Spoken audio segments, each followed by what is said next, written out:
हिंद मेरे दोस्तों, आपका स्वागत है आपके अपने YouTube चैनल प्रथम एकेडमी परिवार में और मैं हूं सुरेश कुमार। तो आज हम लोग जो आपका कल यानी कि 23 मार्च को जो आपका आकांक्षा 40 का एग्जाम होने वाला है उसके लिए रसायन विज्ञान के केमिस्ट्री के कुछ मोस्ट इंपॉर्टेंट क्वेश्चंस पर बात करेंगे आज।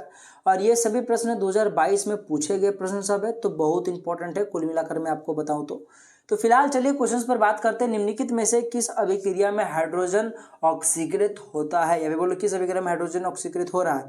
तो ये क्लास 10th का एग्जाम्पल है, देख सकते हो कॉपर ऑक्साइड और हाइड्रोजन का रिएक्शन में कॉपर बनकर हाइड्रोजन जल जो है आपका निकल जाता है। ठीक है, तो यहाँ पे देख सकते हो हाइड्रोजन में ऑक्सीजन का एडिशन हो रहा है, यही तो ऑक्सीकृत होता है, तो यही सही आंसर हो जाएगा। दो नंबर का ऑप्शन आपका करेक्ट हो जाएगा। नेक्स्ट प्रश्न है, अधिक समय तक दूध रखने पर खट्टा हो जाता है, यह किस प्रकार की अभिक्रिया है।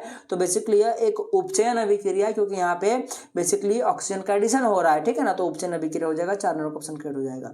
नेक्स्ट प्रश्न है आपके पास, प्राकृतिक गैस का मुख्य अवयव है या मुख्य घटक है, बहुत इंपॉर्टेंट प्रश्न है, तो याद रखना मेथेन, जिसको हम लोग CH4 बोलते हैं। तो ये बार बार पूछा जाता है प्रश्न और बहुत इंपॉर्टेंट प्रश्न है। चलिए आगे बढ़ते हैं। अधिक लवण वातावरण से जल अवशोषित करते है, यह गुणधर्म कहलाता है। तो इसी को हम लोग प्रस्वेदन कहते हैं या फिर प्रस्फुटन भी बोलते हैं। तो 3 नंबर का ऑप्शन आपके पास करेक्ट हो जाएगा। चलिए आगे बढ़ते हैं नेक्स्ट प्रश्न की ओर, 30 नंबर के प्रश्न पर। तो जो 30 नंबर का प्रश्न आपके पास, बेकिंग पाउडर का एक घटक है। तो बेकिंग पाउडर का जो एक घटक होता है वो टार्ट्रिक अम्ल होता है, इससे बनाया जाता है बेकिंग पाउडर। चलिए आगे बढ़ते हैं नेक्स्ट प्रश्न की ओर। यहाँ पे एक रेडॉक्स अभिक्रिया दिया हुआ है, यहाँ किस पदार्थ का ऑक्सीकरण हो रहा है आपको बताना है। तो जाहिर सी बात है इस के का ऑक्सीकरण हो रहा है। बोले सर ऑक्सीजन तो कहीं ऐड नहीं हो रहा है, तो बाबू ऑक्सीकरण का मतलब ऑक्सीजन का ऐड ही होना नहीं होता है। आप लोग पढ़ोगे इलेक्ट्रॉन के टर्म में भी इसको डिफाइन किया जाता है, 11-12 में आप लोग पढ़ोगे। तो याद रखना फिलहाल इस के का हो रहा है। अगर आपके एग्जाम में ये प्रश्न आएगा तो हुबहू इसी तरह से आएगा, एकदम ऑप्शन भी आपको हुबहू मिल जाएगा। तो याद रखना ऑप्शन नंबर 1 करेक्ट हो जाएगा। अगर ये प्रश्न आया तो मार दीजिएगा। ये प्रश्न बहुत इंपॉर्टेंट है।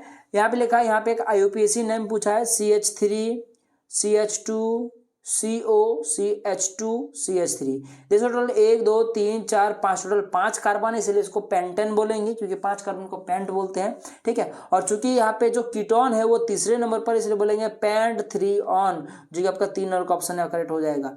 यही मान लो कीटोन तो यहाँ पर लगा होता दूसरे नंबर पर, तो पेंट 2 ऑन बोलते हैं। अगर वो पहले नंबर होता तो पेंट 1 ऑन बोलते हैं, अगर 5वें नंबर होता तो पेंट 5 ऑन बोलते हैं। ठीक है, तो जिस प्रकार से होता है उसके हिसाब से हम लोग कीटोन का नाम लेते हैं। चलिए आगे बढ़ते हैं। ऐसे 5वां नंबर पर पॉसिबल नहीं और पहला नंबर पर भी पॉसिबल नहीं हो, क्योंकि कीटोन जो होता है वो पहले और लास्ट में नहीं लगता है, बाकी बीच में कहीं भी लग सकता है। ठीक है, पर मैंने आपको समझाने के लिए बता दिया। चलिए आगे बढ़ते हैं नेक्स्ट प्रश्न की ओर। यहाँ पे एक अभिक्रिया दिया, इस अभिक्रिया में इस एक्स का क्या वैल्यू होगा, ये प्रश्न आपको पहले भी मैंने कराया हुआ है। तो यहाँ पे कैल्शियम कार्बोनेट हो जाएगा। आपको मैंने बहुत सारा क्वेश्चन आपको करा कर दिया हुआ है, उसका बेसिकली मैं लिंक यानी बोलो कि मैंने जितने भी वीडियो लिया हुआ है सभी के लिए मैंने एक अलग से प्लेलिस्ट बना दिया है आकांक्षा 40 के नाम पर, और उसमें मैंने सारा वीडियो डाल दिया है, और उस प्लेलिस्ट का लिंक इस वीडियो के डिस्क्रिप्शन में आपको देखने को मिल जाएगा, तो वहां से डायरेक्टली आप लोग देख सकते हो। ठीक है, तो चलिए स्टार्ट करते हैं। Producer gas is mixer of, producer gas मिश्रण होता है, याद रखना CO यानी कि कार्बन मोनोऑक्साइड और नाइट्रोजन डाइऑक्साइड का, N2 गैस का, नाइट्रोजन गैस का। याद रखना मेरी बात, बहुत इंपॉर्टेंट प्रश्न है। निम्नलिखित में से कौन वायु प्रदूषक नहीं है बताना है। तो एक्चुअली में सभी कुछ ना कुछ हद तक प्रदूषण करता है, पर हाइड्रोजन को मैं बोलूंगा कि इनमें से ऐसा है जो कि प्रदूषण नहीं करेगा, तो इसलिए यही आंसर हो जाएगा। प्रायोरिटी के हिसाब से बताया था। सामान्य ऑर्थो और पारा निर्देशित समूह है, तो OR हो जाएगा। 1 नंबर का ऑप्शन करेक्ट हो जाएगा। चलिए आगे बढ़ते हैं। निम्नलिखित में से किसकी सर्वाधिक ऋणात्मक इलेक्ट्रॉन आपके पास लब्धि एंथैल्पी है। अरे भाई साहब हिंदी छोड़ो, सीधा सीधी पूछ रहा है आपके पास, किसका नेगेटिव इलेक्ट्रॉन गेन एंथैल्पी सबसे ज्यादा है, आपको पूछा है। तो 37 नंबर का जो यहाँ पे दिख रहा है क्लोरीन, इसी का सबसे ज्यादा हो जाएगा। क्लोरीन को बहुत बेमान तत्व कहा जाता है, क्लोरीन फ्लोरीन को, जो कि आप लोग आगे चल के पढ़ोगे। ठीक है, बोलोगे सर आप तो सब बोल रहे आगे चल के पढ़ो, क्योंकि ये सभी प्रश्न आगे का ही है। ठीक है, अच्छा यहाँ पे लिखा हुआ है कि CH2 इसको आपको प्रिपेयर करना है, इसको बनाना है। तो कैसे बनाओगे CH2 को, तो इसको बनाने के लिए हम लोग क्या करेंगे, तो इसको बनाने के लिए याद रखना, फिलहाल अभी आप लोग याद रख लो CH2 अगर आपको बनाना है तो इसको बनाने के लिए आपको क्या करना पड़ेगा, CH3CH2OH को सांद्र H2SO4 की आपके पास के साथ क्या करना पड़ेगा, गर्म करना पड़ेगा। ठीक है, तो भी आपका ये चीज बनेगा, CH2 बनेगा। ठीक है, तो 2 नंबर का ऑप्शन आपका 38 का करेक्ट हो जाएगा। 39 नंबर का प्रश्न आपके पास, CH4 कैन बी प्रिपेयर्ड, यानी कि CH4 को आप लोग बना सकते हो, कैसे बना सकते हो? तो याद रखना, इसको CH3COONA को सोडा लाइम के साथ गर्म कर कर हम लोग इसको बना सकते हैं। 1 नंबर का ऑप्शन आपका करेक्ट हो जाएगा। चलिए आगे बढ़ते हैं नेक्स्ट प्रश्न की ओर। 40 नंबर के प्रश्न पर लिखा है यहाँ पे, निम्न सूचकों में कौन अम्ल क्षार सूचक नहीं है?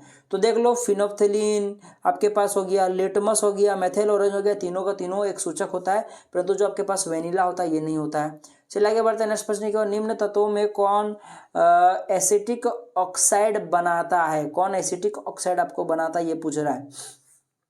तो एसिटिक ऑक्साइड जो बनाएगा, जाहिर सी बात है ये अधातु बनाएगा। अब यहाँ अधातु कौन है बताओ? तो बोलोगे सर यहाँ तो मुझे कुछ ऐसा समझ में ही नहीं आ रहा है, क्योंकि आपको समझ में नहीं आ रहा है क्योंकि आप लोगों ने एलिमेंट को अच्छे से नहीं देखा। तो याद रखना, फास्फोरस इसका सही आंसर हो जाएगा, ये एसिटिक ऑक्साइड बना कर देगा, ठीक है, याद रखना मेरी बात। चलिए 42 नंबर के प्रश्न पर आते हैं। लेकिन निम्न धातुओं में से कौन तनु सल्फ्यूरिक अम्ल के साथ अभिक्रिया कर हाइड्रोजन गैस मुक्त नहीं करेगा? तो कौन नहीं करेगा? तो याद रखना, सिल्वर नहीं करेगा, क्योंकि सिल्वर जो होगा ये एकदम रिएक्ट करता ही नहीं है। सिल्वर हो गया, गोल्ड हो गया। देखो 43 नंबर का प्रश्न लिखा कि निम्न धातुओं में से किसकी मिश्र धातु हल्की होती है जिसका उपयोग हवाई जहाज बनाने में होता है? तो एल्यूमिनियम का, याद रखना मेरी बात। चलिए आगे बढ़ते हैं। लिखा कि वर्षा जल को कब अम्ल वर्षा कहा जाता है? तो जब उसका 5.6 के आसपास आ जाता है, ठीक है, उसका देखा जाए तो अम्ल जो हो जाता है वो 5.6 के pH का हो जाता है, तब उसको वर्षा जल कहने स्टार्ट कर देते हैं। उससे कम रहेगा तो और ज़्यादा अम्लीय हो जाएगा। चलिए आगे बढ़ते हैं। खाना बनाने वाले जो डिब्बा होता है वो टीन से आपके पास विलेपित रहता है, जबकि जस्ता से नहीं, जिंक से नहीं। क्यों? क्योंकि जो जस्ता होता है वो टीन से अधिक क्रियाशील होता है, इस कारण से कहीं खाना को जहरीला ना कर दे, उसे रिएक्ट ना कर दे, इस कारण से। C2H6 आणविक सूत्र के साथ आपके पास इथेन में है। बेसिकली आपके पास ये जो आपके पास C2H6 है, इसमें क्या है? तो ये मैंने आपको पहले ही क्वेश्चन तो आपको करा के मैंने बता दिया था, ठीक, और ये क्वेश्चन मैंने आपको पहले ही बताया हुआ है। तो ये क्वेश्चन का मैंने आंसर आपको बताया था, आपको याद होगा तो याद करो। आपके पास उसमें देखा जाए तो 7 सहसंयोजी आवन थे, क्योंकि देख लो C2 का मतलब हो गया 2 कार्बन और इस प्रकार से 6 हाइड्रोजन है, ठीक है। तो इस प्रकार से प्रत्येक कार्बन में 3-3 हाइड्रोजन रहेगा और यहाँ बीच में एक बॉन्ड रहेगा। तो 1 2 3 4 5 6 7 सहसंयोजी बंध है, दोनों ऑप्शन आपका करेक्ट हो जाएगा। लिखा यहाँ पे बेमेल तत्व का चयन करें, यहाँ में से कौन सा ऐसा जो कि थोड़ा सा अलग ही दुनिया का आपको चयन करना है। तो जो है 47 नंबर का देख सकते हो, जो 4 नंबर में मैग्नीशियम हो जाएगा, यही सही हो जाएगा। तो थोड़ा सा अलग टाइप का है ये। नेक्स्ट प्रश्न है आपके पास 48 नंबर का प्रश्न लिखा है कि जब आवर्त सारणी में आवर्त के बाएं से दाएं और जाया जाता है तो जो प्रकृति देखी जाती है, इसके लिए कौन सा कथन सही नहीं है आपको बताना है। कौन सा कथन सही नहीं है आपको बताना है। तो यहाँ पे देख सकते हो जो आपके पास 48 नंबर का प्रश्न है, इसमें जो 3 नंबर का देख रहे हो, परमाणु और इलेक्ट्रॉन अधिक आसानी से खोते हैं, ये गलत हो जाएगा। बाकी सभी आपका सही हो जाएगा, ठीक है। तो 3 नंबर का ऑप्शन आपका कट हो जाएगा। चलिए आगे बढ़ते हैं। 49 नंबर प्रश्न में लिखा है कि इलेक्ट्रोलाइट्स है, यहाँ में से देखा है तो इलेक्ट्रोलाइट्स है। तो इलेक्ट्रोलाइट्स क्या होते हैं या फिर क्या है? तो याद रखना, इलेक्ट्रोलाइट्स अम्ल, क्षार और लवण तीनों ही हो सकते हैं। चलिए आगे बढ़ते हैं नेक्स्ट प्रश्न की ओर। कोई विलयन लाल लिटमस को नीला कर देता है, इसका पीएच मान, देखो लाल को नीला करा यानी कि वो क्षार होगा और क्षार का पीएच मान 7 से ज़्यादा होता है। 7 से ज़्यादा एक ही है जो कि 10 है, तो यही से आंसर हो जाएगा। तो ये थे कुछ मोस्ट इंपॉर्टेंट क्वेश्चंस मैंने आपको करा दिए। वीडियो पसंद है तो लाइक जरूर कीजिएगा, अपने दोस्तों जरूर शेयर कीजिएगा। तो मिलता है अगले वीडियो में, तक के लिए जय हिंद, जय भारत और आपका दिन शुभ हो।